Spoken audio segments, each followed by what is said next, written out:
Une question qui revient très souvent quand on parle de l'investissement immobilier ici en Allemagne et qui engendre des débats passionnés et houleux est la suivante. Résidence principale ou d'abord investissement locatif. Presque toujours, on a deux camps qui s'affrontent. Le premier camp qui pense qu'il faudrait d'abord se faire plaisir, se mettre à l'aise, assurer son avenir, sa sécurité et aussi celui de sa famille en achetant d'abord sa résidence principale avant de penser à autre chose. Un autre argument qu'ils mettent à l'avance, c'est le loyer qu'on paye chaque mois, année après année, qu'on le jette par la fenêtre et qu'on aurait pu épargner en investissant d'abord dans sa résidence principale. Face à ce camp, on a un deuxième qui lui est d'avis qu'il faudrait d'abord commencer par l'investissement locatif, car avec l'investissement locatif, en commençant par là, on génère un cash flow positif. Ça permet aussi de bâtir un patrimoine qui pourra être plus tard utile quand il faudrait maintenant financer sa résidence principale. Tu es au milieu, tu ne sais pas peut-être quelle stratégie prendre, tu es un peu perdu, tu es un peu déboussolé. Dans cette vidéo, moi, je te livrerai quelques éléments spécifiques au marché immobilier en Allemagne qui pourra t'aider à prendre la stratégie, pas la bonne ou la mauvaise, mais celle qui convient à toi, à tes objectifs, à ta situation personnelle. Je te livrerai aussi mon expérience dans ce domaine lorsque moi aussi, j'ai été confronté à cette situation. Alors, suis-moi attentivement.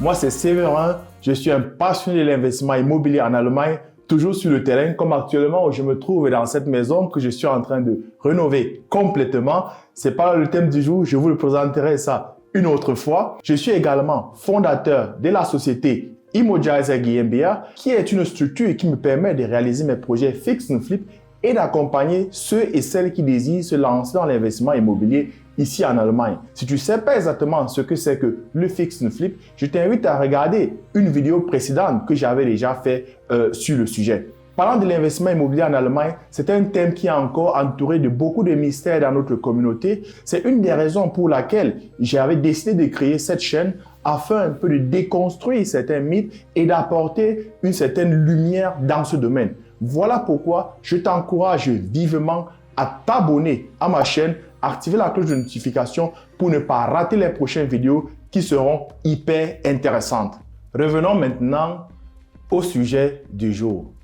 Résidence principale ou investissement locatif, par où commencer?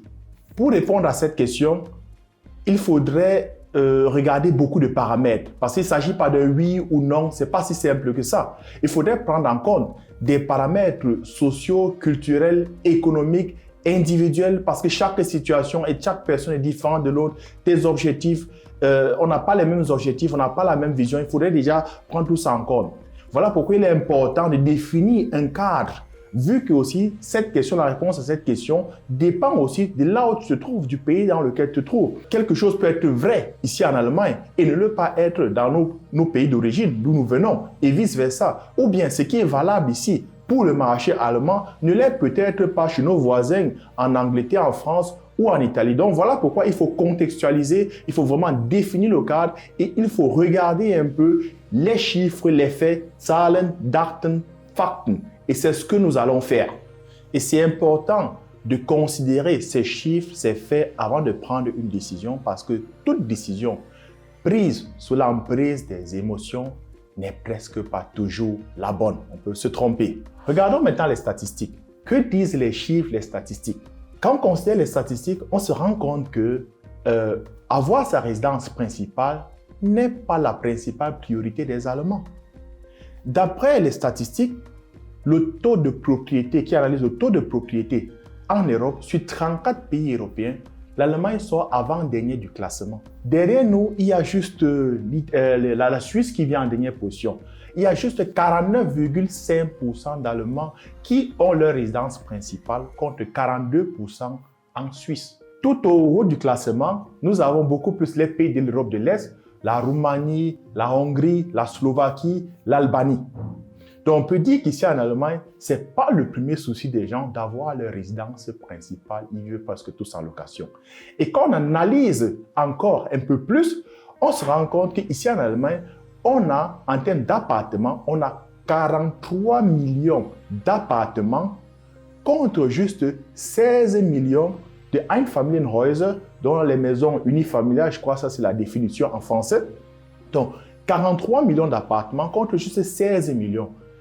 Donc, ça veut dire que près de 80% des Allemands, ou des personnes ici en Allemagne, vivent dans des appartements et non dans des maisons. C'est important d'avoir un peu cette différenciation-là, que quand on parle de savoir ça, parce que quand on parle de résidence principale, de prendre en compte que ça peut être l'appartement ou la maison. C'est important de le savoir pour la suite de la vidéo et c'est la spécificité ici en Allemagne ou bien en général ici en Europe. Vu qu'en Afrique, chez nous, quand on parle de résidence principale, on pense beaucoup plus à maison puisque le phénomène d'appartement, on ne les a pas encore chez nous. C'est encore nouveau. On parle beaucoup plus de maisons alors qu'ici en Allemagne, c'est appartement et c'est maison. Et vu qu'on a 80% de la population qui vivent dans les appartements, on va un peu s'intéresser à ce nombre, à ce groupe. Mais qu'est-ce qui explique ce goût des Allemands pour la location? Qu'est-ce qui explique le fait que dans une population de 85 millions d'habitants, on a près de la moitié qui sont en location au lieu d'acheter leur résidence principale? Est-ce que parce que peut-être ils n'ont pas assez d'argent pour se permettre une résidence principale? Ou quelle est la raison pour laquelle ils se décident et choisissent de vivre plutôt en location? En fait, l'Allemagne, ce n'est pas un problème d'argent. Parce que l'Allemagne, c'est le poumon économique de l'Europe. Les gens sont assez nantis dans ce pays. Bien qu'il faut reconnaître aussi qu'il y a une classe pauvre qui ne puisse pas se permettre un logement ou je ne sais pas, ou autre chose. Mais la raison, ce n'est pas la raison principale pour laquelle une grande partie de la population vit en location. Il y a plusieurs raisons pour ça. La première, en fait, c'est qu'en Allemagne, on vit bien en location. On vit bien en location. Qu'est-ce que cela veut dire? Regardez un peu le standard des logements ici en Allemagne. Ils sont vraiment de très haute qualité. Dans certains pays, vous avez les qualités élevées, vous les trouvez beaucoup plus dans les segments de luxe. Mais après, là, le bas des gammes ou bien la classe moyenne, là, il n'y a vraiment rien à envier dans ces logements. C'est des logements vraiment délabrés. Je vois par exemple, chez nous, dans mon pays, le Cameroun d'où je viens, les maisons qui sont en location, généralement, elles ne sont pas tout en bon état, quoi. Donc, si bien qu'une personne aura beaucoup plus tendance à faire tout et tout pour sortir de la location et aller chercher son bien, sa résidence principale où elle vivra très bien. Mais ici en Allemagne, vraiment la qualité des logements est très élevée. Et c'est même supérieur, beaucoup plus supérieur à nos voisins européens. Et s'il y a un peu de regarder dans d'autres pays tout autour de nous, comme en Belgique ou en France, quand vous allez, on vous parle je sais pas, appartements privés de Paris ou de Bruxelles, vous arrivez, vous regardez ce que c'est en comparaison avec l'Allemagne, vous secouez juste la tête. Donc ça, c'est le premier point. Le deuxième point, c'est que l'État allemand encourage l'investissement locatif. Toutes les dépenses que vous faites sur votre bien locatif sont déduites de vos impôts. Les taux d'intérêt que vous avez, la taxe foncière, les réparations que vous allez faire, même le déplacement pour aller regarder votre bien, vous pouvez prendre 5 km que vous faites l'année que vous avez fait, vous pouvez le déduire de vos impôts. Ou peut-être dire même que vous avez invité votre locataire à aller manger, donc ça peut être déduit de vos impôts. Un autre point, c'est aussi que l'État allemand intervient très moins dans le mécanisme des prix et il régule aussi très moins. Plutôt, il essaie d'encadrer un peu ce secteur en faisant des lois qui essaient de partager les droits et les devoirs de chacun, du locataire et du propriétaire. C'est très important et ça rend vraiment l'immobilier locatif ici en Allemagne très intéressant. Et parlant de cette régulation, de ces lois qui encadrent ce domaine, ce que je trouve hallucinant parfois dans les autres pays, comme en France, j'ai souvent vu des reportages où avec ce phénomène de squatter, où des gens viennent s'installer chez vous, ils cassent la porte, ils entrent, ils ne payent pas le loyer, ils détruisent tout. Vous avez juste 48 heures pour pouvoir les déloger. Après ces 48 heures, La loi les protège, donc vous ne pouvez pas les déloger aussi facilement. C'est quelque chose de totalement hallucinant et impensable ici en Allemagne parce que le législateur a vraiment encadré ce domaine, si bien que de tels débordements ne puissent pas y arriver. C'est vrai, vous pouvez toujours aussi avoir ici des personnes qui ne payent pas le loyer et qui vous détruisent la maison. C'est un peu des exceptions, un peu ce qu'on appelle les squatteurs, on dit ici chez nous les messies. Les messies, donc ceux qui viennent s'installent à la maison et détruisent correctement. Mais ça, c'est des phénomènes qui sont un peu des exceptions et non la règle comme je vois dans d'autres pays. Et un autre point qui explique un peu ce goût pour la location ici en Allemagne, c'est l'état d'esprit de la nouvelle génération. C'est la mentalité, le mindset. On est beaucoup plus, la nouvelle génération, il y a une cassure entre la nouvelle et l'ancienne génération. Elle est beaucoup plus minimaliste, elle est beaucoup plus individuelle. Il faut posséder moins parce que tu es esclave de ton bien. Il vaut mieux ne rien avoir parce que là, tu es libre, tu peux prendre ton sac à dos et faire ton tour du monde. Et quand on considère les statistiques, on se rend compte aussi que le nombre de ménages avec une ou deux personnes a vraiment explosé ces dernières années et ça continue à croître de manière exponentielle. Rien qu'ici au Bayern, où moi je me trouve, on a 42% des ménages sont composés d'une seule personne, une seule personne, et deux personnes, c'est juste 32% des ménages. Et là, les familles avec 3-4 personnes, ça devient minimal. Donc, 70% des personnes sont des personnes, des ménages, sont des ménages à une ou à deux personnes. Quand on a moins d'attaches, on est beaucoup plus prêt à déménager, à voyager, à se déplacer. Donc, ils essaient d'avoir très moins d'attaches. Et pour avoir donc cette flexibilité-là, on vit beaucoup plus en location et on a cette flexibilité. Et rien qu'en Allemagne, d'après aussi les statistiques, il y a 9,5 millions d'Allemands qui déménagent chaque année. 9,5 millions de personnes dans ce pays. Ça, c'est plus que la migration des gnous et puis des zèbres ou des antilopes dans le parc Serengeti en Tanzanie. Et maintenant, combien ça coûte de vivre en location? Quel est le prix d'avoir cette flexibilité où on peut se déplacer à tout moment, aller là où on veut, où on n'a pas d'attache? Pour répondre à cette question, il faut prendre un exemple concret. Voilà pourquoi on va prendre l'exemple de la ville de Bamberg où je me trouve et on va s'attarder beaucoup plus sur les appartements vu que 80% des personnes, des locataires en Allemagne vivent plutôt dans des appartements. Un appartement 3 pièces 70 mètres carrés à Bamberg, vous avez au prix au mètre carré pour la location 10, 11, merci 12 euros. Donc soyons un peu optimistes et puis on se dit 12 euros. Donc 12 euros pour 72 mètres carrés, si je prends avec la calculette, 12 euros par mètre carré pour 70, on se retrouve à 840 euros que vous devez payer chaque mois. Ça, c'est le loyer mensuel sans les Nebenkosten, dont les charges additionnelles, on ne prend pas d'abord ça encore. 840 euros. Et c'est là où se base maintenant l'argumentation des partisans de la résidence principale d'abord, avant de penser à l'immobilier locatif. Parce qu'ils prennent la calculette, 840 euros, ça c'est ce qu'on paye chaque mois, multiplié par 12, on se retrouve à 10 080 euros, donc à peu près 10 000 euros chaque année qui sortent comme ça de la poche. Multiplié par 10 en 10 ans, ça donne 100 800 euros. Bingo! Donc ça veut dire qu'en 10 ans, j'ai jeté 100 800 euros par la fenêtre que j'aurais pu épargner, que j'aurais pu investir déjà dans ma résidence principale. J'aurais déjà ces 100 800 euros. Est-ce que le raisonnement tient vraiment la route? Est-ce que le raisonnement, il est vrai? Moi, je dirais non. Ce raisonnement n'est pas vrai. Comparaison n'est pas raison. Pourquoi?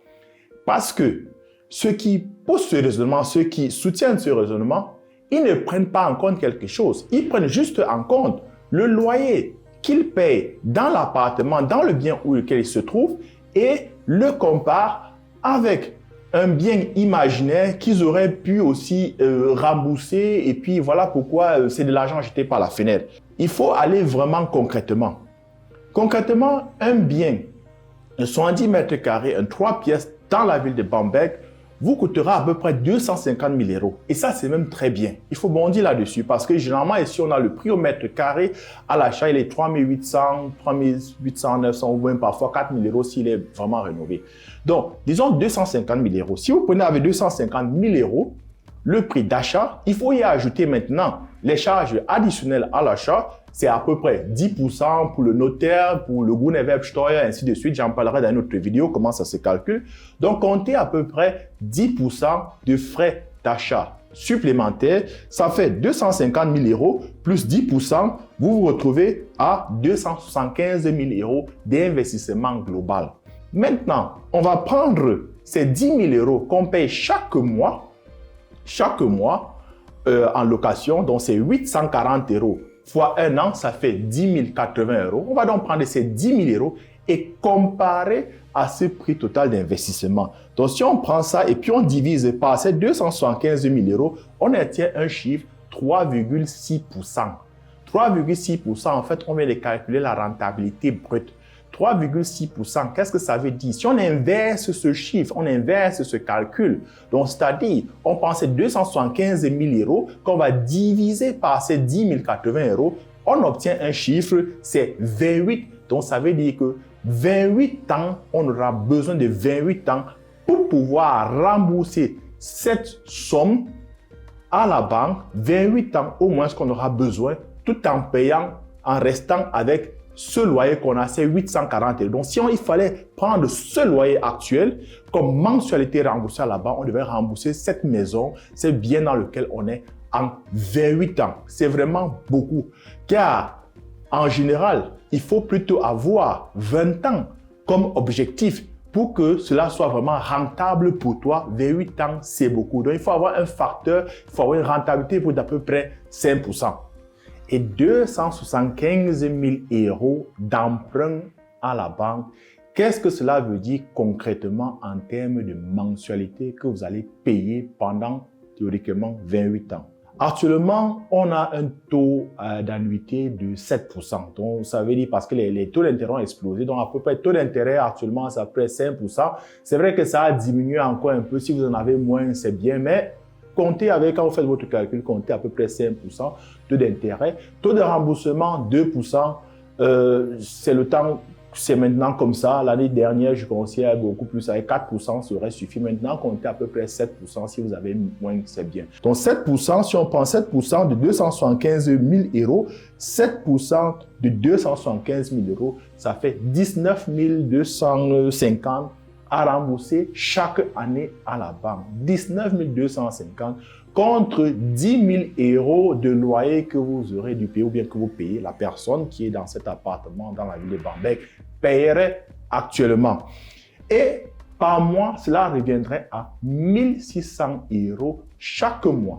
1 600 euros contre 840 euros de loyer annuel. Donc, c'est presque en termes de mensualité, vous devez payer presque le double de ce que vous payez actuellement aujourd'hui dans cet appartement.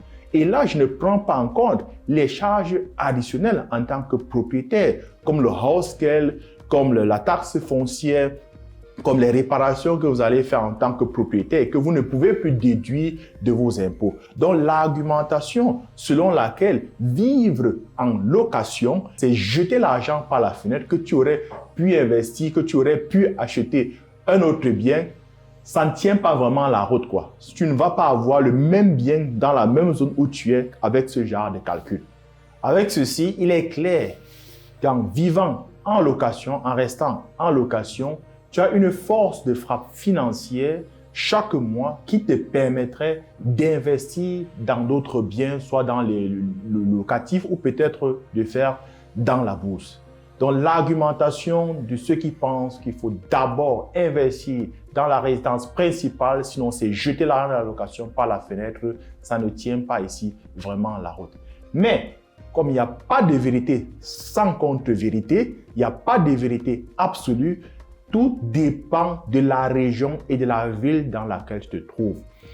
Car si tu te trouves dans une région ici au Bayern où la rentabilité brute est vraiment faible, la rentabilité que nous avons calculée auparavant est vraiment faible, en dessous de 5%, il est plus avantageux économiquement pour toi de vivre, il est plus rentable de vivre d'abord en location avant d'investir peut-être plus dans sa résidence principale. Tu as une plus grande force de frappe financière.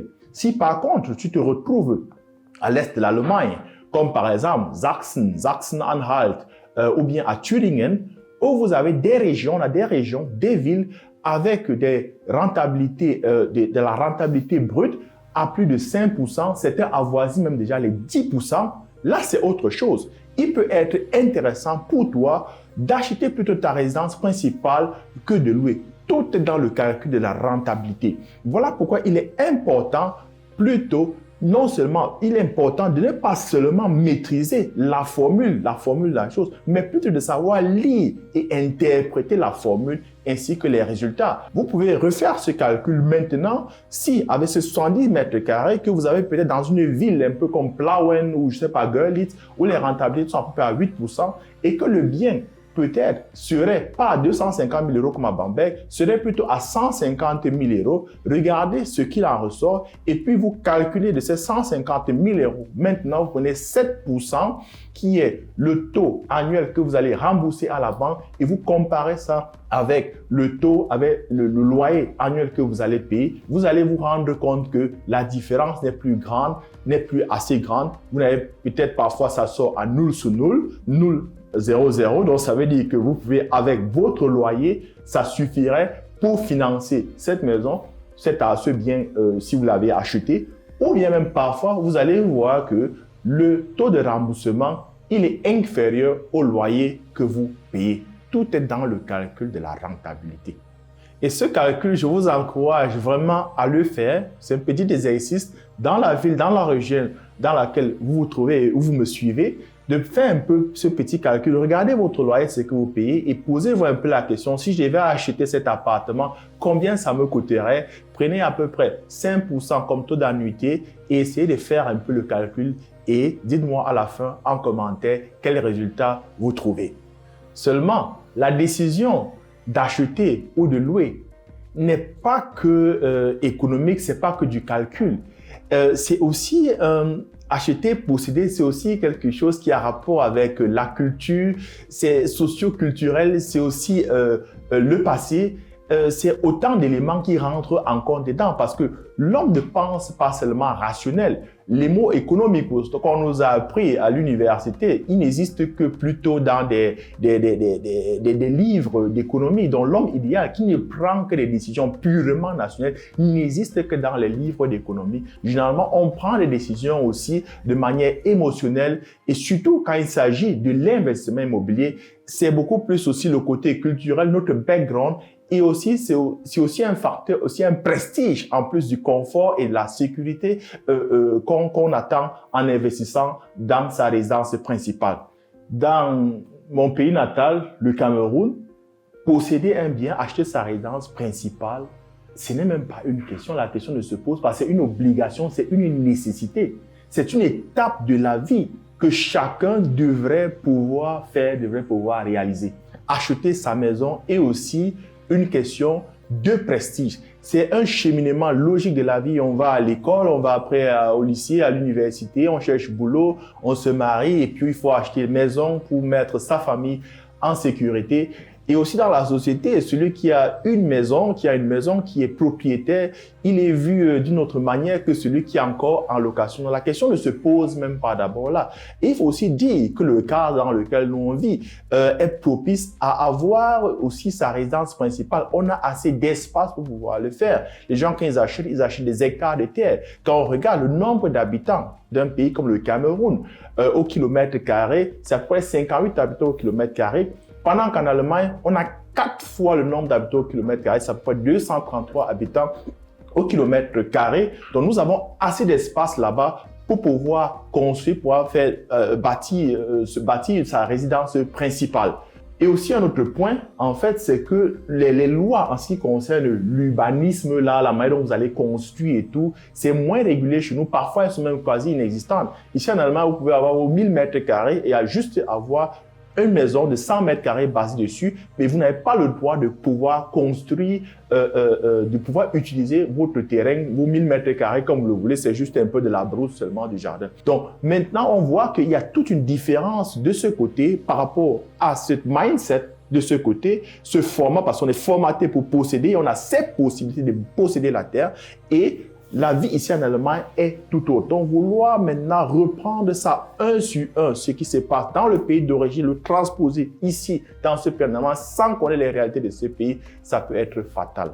Car pour chaque mètre carré que tu as ici en Allemagne, tu le payes déjà très cher, donc pour l'avoir, et tu payes encore très cher pour pouvoir l'entretenir.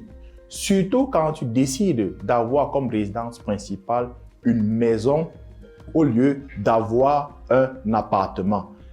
Et ce nombre de mètres carrés, que tu l'utilises ou pas, tu vas payer pour ça.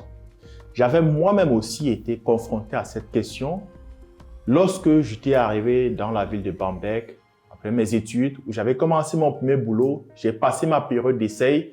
Et puis, j'étais arrivé à un point où je me disais acheter sa résidence principale ou continuer à vivre en location. C'était pas facile pour moi à l'époque. J'ai ouvert mes livres que j'avais, j'ai calculé les rentabilités, j'ai fait le même exercice dont je vous ai parlé précédemment. Et là, j'étais arrivé à la conclusion, surtout aussi parce qu'à cause de mon côté, un peu de mon background, parce que moi, je suis formaté pour posséder. Je voulais posséder, avoir mon bien, mais je voulais bien posséder. Donc, le problème n'est pas de posséder, mais de bien posséder. Donc, j'ai fait mes calculs et je me suis rendu compte que oui, je paierais un peu plus que mon loyer si je prenais un bien, mais en même temps, j'épargnais aussi ce loyer pour les années futures. Seulement, il ne faudrait pas que je prenne un bien qui allait entraver ma capacité de réaction financière. Donc, j'avais décidé donc de partager la poire en deux, de prendre un bien, un brut, une buta immobilier, comme je dis souvent, un immobilier pumper, dont j'ai déjà parlé dans une précédente vidéo sur le fix and flip. Donc, j'ai pris un appartement, un 3 pièces dans la ville de Bamberg, situé vraiment dans le centre-ville, avec vue sur le fleuve. Donc, au niveau de la location, la situation du bien, il est vraiment top, il est vraiment optimal. C'est une belle ville, la ville de Bamberg, qui est non loin des grandes villes comme Nuremberg et Langen. En termes économiques, la ville est vraiment bien économiquement. On a beaucoup d'entreprises, beaucoup de big players, des big players même à l'international, des entreprises internationales qui sont ici.